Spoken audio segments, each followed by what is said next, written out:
Muito boa tarde, meus nobres irmãos e irmãs. Estamos retornando ao nosso vídeo na divulgação de ensinamentos desta doutrina abençoada dos Espíritos e rogamos sempre ao coração querido de Nossa Mãe Santíssima, agradecendo a oportunidade que ela mais uma vez nos concede de podermos entrar em contato com os amigos, levando esses ensinamentos desta doutrina abençoada. Este nosso assunto de hoje, que é do vídeo número 36, que deveria ter sido publicado antes do Carnaval, porque diz respeito a ele, mas por problemas no computador não conseguimos. Mas como é um assunto que interessa a todos, estamos trazendo aqui para oferecer aos nossos amigos. O título do vídeo é O Carnaval das Almas. É um artigo do livro A Luz e a Dor Salvarão o Mundo, de José Fuseira, editora Empresa Gráfica Ouvidor, página 149, 150, 151, 152 e 153, publicado em 1956, Rio de Janeiro, RJ. Ele inicia assim, abre aspas: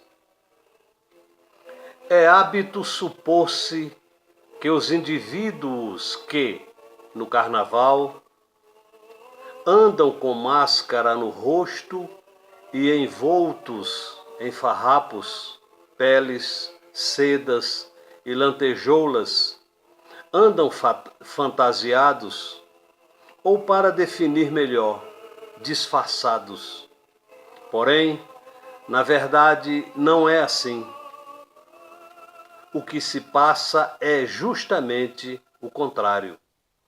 O disfarce existe, mas para os que só veem o corpo, a casca, pois, quanto à verdadeira personalidade, cada indivíduo fantasiado no Carnaval antes exterioriza com mais precisão todas as facetas do seu verdadeiro ego.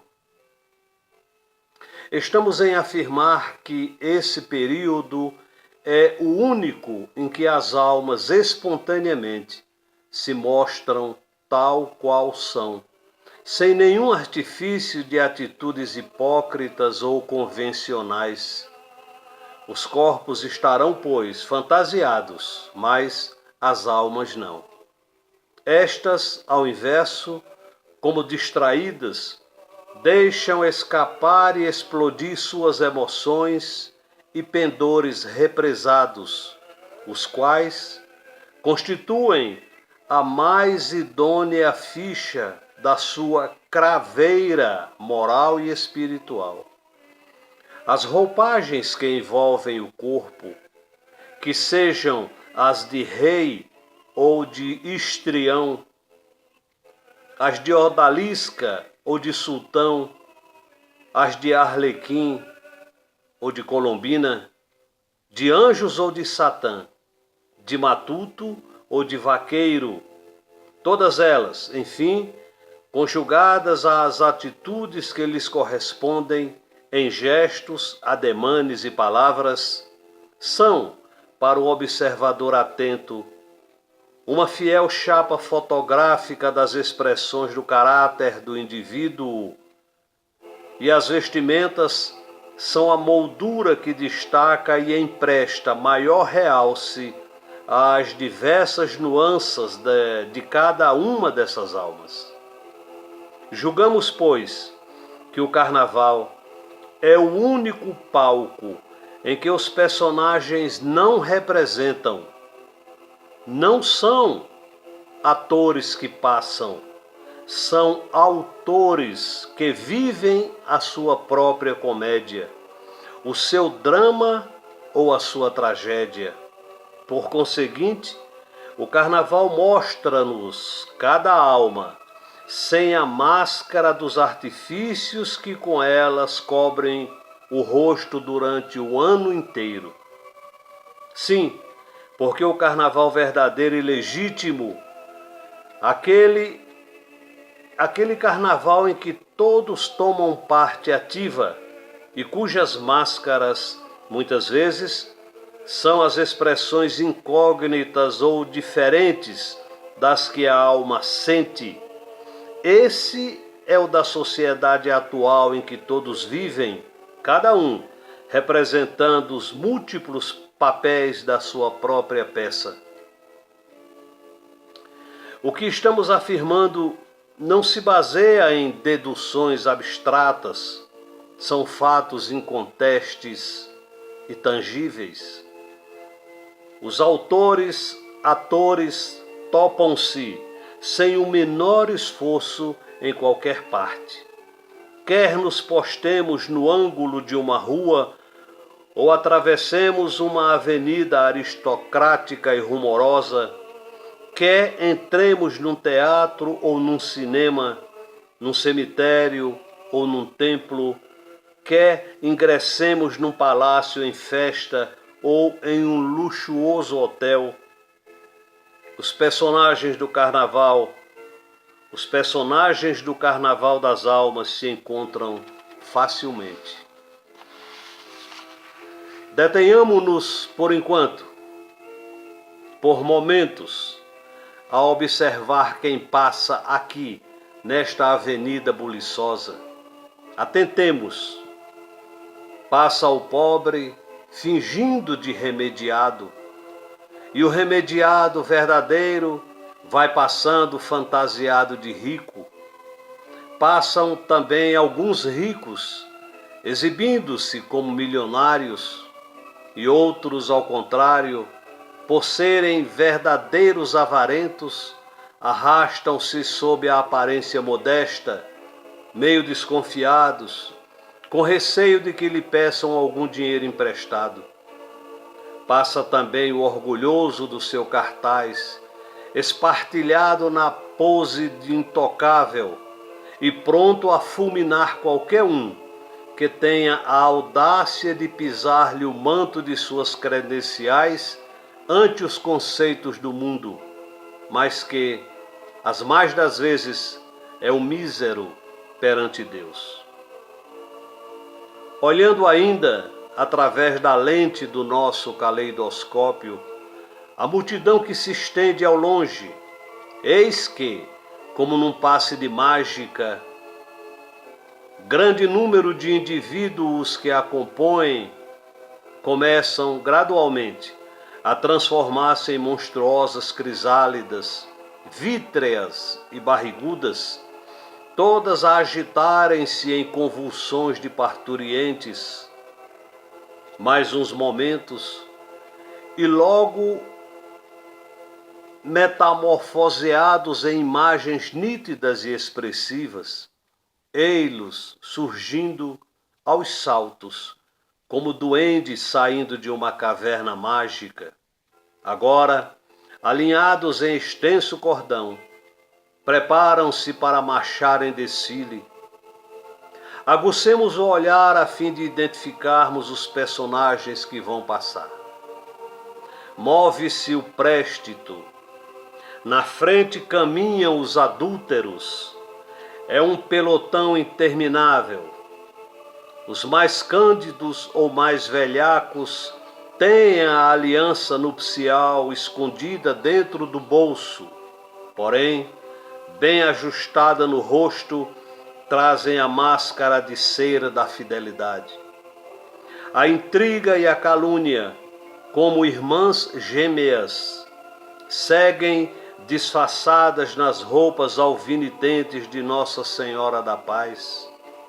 Vemos agora o ateísmo, traz vestidos uns por cima dos outros, o hábito de diversas religiões.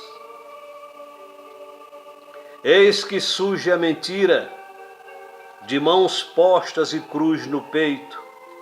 Vem envolta na túnica alva da verdade. A ignorância pretensiosa ostenta as roupas suntuosas da sabedoria. Toda sarapintada de batons gritantes, passa também a velhice disfarçada em mocidade. Desfila ainda, fantasiada, a turma dos hipócritas granfinos que proliferam nos diversos setores da vida social do nosso mundo. Porém, no final do cortejo, com grande intervalo, em atitude ereta e imperturbável, vem caminhando a justiça. Mas ficamos em confusão. É uma donzela alta, esbelta e de fino porte. Através da sua túnica opalescente, desenham-se as formas esculturais e olímpicas das Virgens Imaculadas. Sobre a cabeça traz um resplendor que irradia centelhas irisadas, deslumbrantes. A sua figura de incisiva nobreza e a sua indumentária de resplendores impõem respeito e reverência. Mas por que, nesse cortejo de tartufos, se apresenta uma personagem de tal coturno? É que, como já há muitos séculos, estava mascarada de injustiça, com os olhos tapados e uma balança viciada, suspensa de uma das mãos, entendeu que a única forma de aparecer diferente do símbolo com que a representam seria vestir-se de justiça verdadeira, com os olhos bem abertos e argutos, a fim de impedir que continuem a jogar pesos falsos nos pratos da sua balança e evitar a continuidade de trapaças que têm feito, pois lhe taparam os olhos para que ela não pudesse certificar-se das imoralidades praticadas em seu nome, até pelos que se dizem fiéis mandatários ou executores da sua lei. Fomos adiante, numa rua solitária, colados nos degraus de uma igreja, deparamos com um monstro. Tinha o rosto entumecido, brunido e vermelho, as orelhas gretadas e roídas. O globo dos olhos pareciam salpicados de parafina, e suas mãos, secas e escamosas, mostravam uns fragmentos de dedos híbridos em meias falangetas, sem unhas. De suas pernas e de seus pés, esmirrados e chaguentos, exalava-se uma fedentina morna e nauseante. Este não tinha máscara, era um leproso. Noutra rua, nas bordas de um passeio, deparamos com um velhinho de 70 anos, esparramado nas pedras da calçada e coberto com uma estopilha minada de piolhos. Vítima de um câncer no nariz, seu rosto estava todo lambuzado de pus. Encontrava-se ali há 2 dias, exposto ao tempo, aguardando vaga nos hospitais. Como o outro, este também não tinha máscara, porque a dor que esmaga e dilacera e cujos soluços estraçalham todos os preconceitos, essa dor não consegue disfarçar-se. Então, como louca, salta para o meio da rua, expõe-se à luz do dia, como berrante cartaz de esquina, a fim de conseguir que aquela caridade que já não tem ouvidos possa, então, escutá-la com os olhos, e mesmo assim, às vezes, também fica cega. Contudo, Ó almas que sob o manto diáfano da fantasia de vosso semblante, disfarçais a nudez forte de grandes misérias. Ó almas que sois a farinha negra da desgraça, todas vós sois dignas de compaixão, e haveis de ser salvas pela luz dos céus e pela dor que despertará os corações empedernidos desta humanidade insensível às amarguras dos mais infelizes e surda aos ensinamentos e advertências do Cristo Redentor. Almas do carnaval das almas, almas das realidades trágicas da vida, para todas vós, os anseios cristãos de um poeta desconhecido, que, escutando os guizos e a algazarra do carnaval das ruas, se fechou em seu quarto, orou a Deus, escreveu estas meditações e depois, com a sua alma em soluços, terminou por desabafar assim: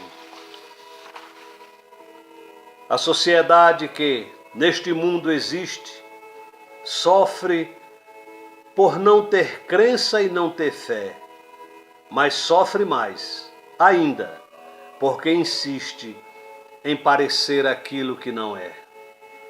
Se cada um, limpo de sonhos vãos, se conformasse com a sua sorte e uns aos outros se amassem como irmãos, unidos neste lema até a morte, então em cada face existiria a permanente aurora de um sorriso, em cada peito um hino de alegria, em cada alma a luz de um paraíso.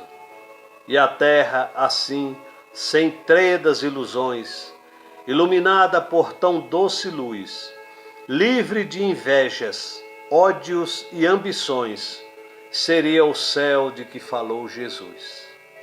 E só então Jesus, ao nosso meio, poderia voltar serenamente e pregar seu evangelho sem receio de ser crucificado novamente.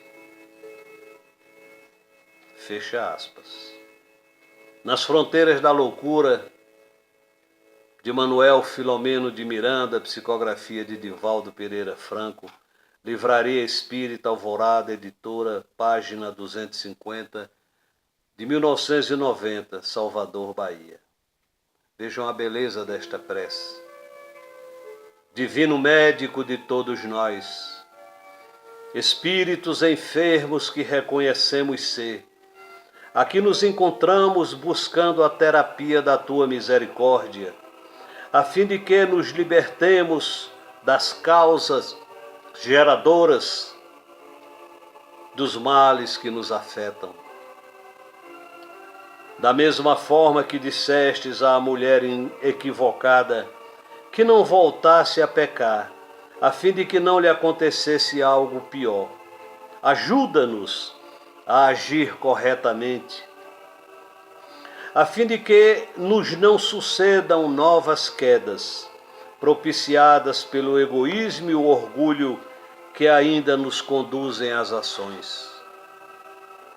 Somos herdeiros dos próprios atos e a dor tem-nos sido legado de maior destaque, o que nos revela a condição de indigência em que nos encontramos.